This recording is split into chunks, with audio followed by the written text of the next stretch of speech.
अधिक साहसी कौन? अधिक साहसी कौन 17वीं कहानी बेताल 25 की। चंद्रशेखर नगर में रत्न दत्त नाम का एक सेठ रहता था। उसके एक लड़की थी, उसका नाम था उन्मादिनी। जब वो बड़ी हुई तो रत्न दत्त ने राजा के पास जाकर कहा कि आप चाहें तो उससे ब्याह कर लीजिए। राजा ने 3 दासियों को लड़की को देख आने को कहा। उन्होंने उन्मादिनी को देखा तो उसके रूप पर मुग्ध हो गई, लेकिन उन्होंने ये सोचकर कि राजा उसके बस में हो जाएगा आकर कह दिया कि वो तो कुलक्षणी है। राजा ने सेठ से इनकार कर दिया।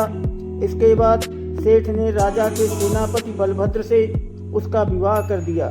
वे दोनों अच्छी तरह से रहने लगे। एक दिन राजा की सवारी उस रास्ते से निकली। उस समय उन्मादिनी अपने कोठे पर खड़ी थी।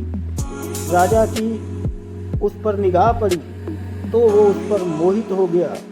उसने पता लगाया, मालूम हुआ कि वो सेठ की लड़की है। राजा ने सोचा कि हो न हो जिन दासियों को मैंने भेजा था उन्होंने छल किया है। राजा ने उन्हें बुलाया तो उन्होंने आकर सारी बात सच सच कही। इतने में सेनापति वहां आ गया। उसे राजा की बेचैनी मालूम हुई। उसने कहा, स्वामी, उन्मादिनी को आप ले लीजिए। राजा ने गुस्सा होकर कहा, क्या मैं अधर्मी हूँ जो पराई स्त्री को ले लूँ?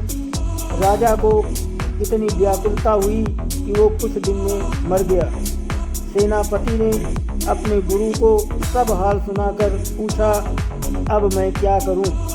गुरु ने कहा, सेवक का धर्म है कि स्वामी के लिए जान दे दे।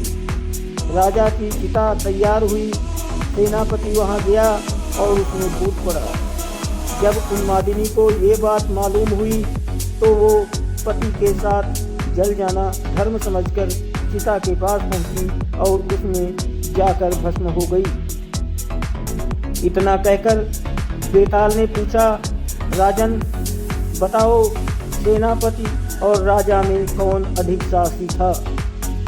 राजा ने कहा, राजा अधिक साहसी था, क्योंकि उसने राज धर्म पर दृढ़ रहने के लिए उन्मादिनी को उसके पति के कहने पर भी स्वीकार नहीं किया और अपने प्राणों को त्याग दिया।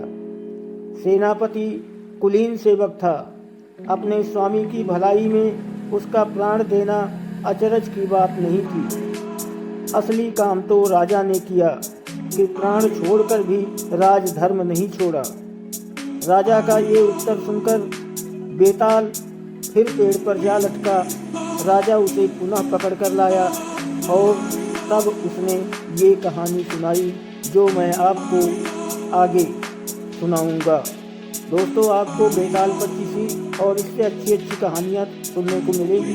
कृपया आप हमारे साथ रहें और सुनते रहें।